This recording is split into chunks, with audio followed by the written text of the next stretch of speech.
since becoming the presumptive Republican candidate. However, no meetings with UK leaders are on the agenda.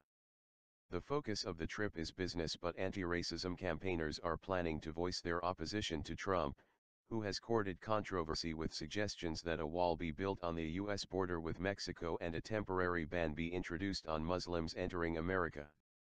The Stand Up to Trump protest is being staged at Turnberry after almost 587,000 people signed a petition calling for the controversial billionaire himself to be banned from entering the UK.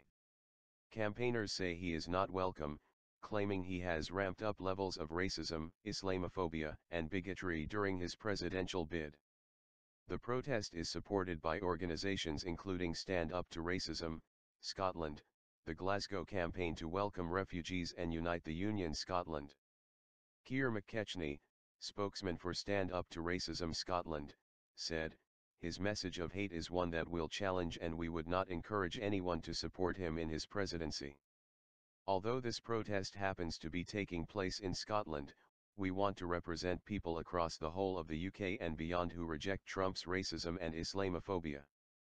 Jonathan Shafi, coordinator of Scotland Against Trump, has organised coaches to take protesters to Turnberry.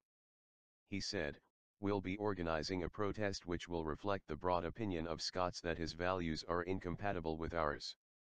The demonstration, I think, will reflect that very well."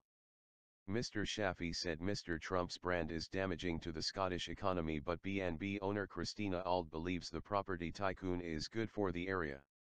Ms. Auld, who runs Lynx Lodge in Turnberry, said, "I think the whole village is looking forward to him coming here. He's made amazing changes to the hotel. I'm not a golfer, but a lot of my friends are members and they say the golf course is just fantastic, it plays well and they are all loving it. I think he's good for the area. He's bringing in a lot of revenue. The shops will be better. The restaurants roundabout. The historic sites will benefit from him.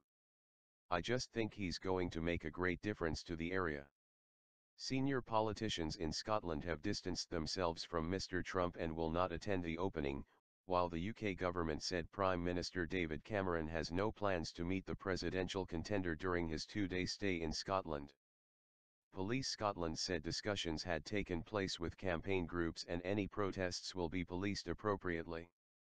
Chief Superintendent Gillian MacDonald said, "As with the visit of any high-profile individual, planning is underway and the event will be policed in an appropriate fashion.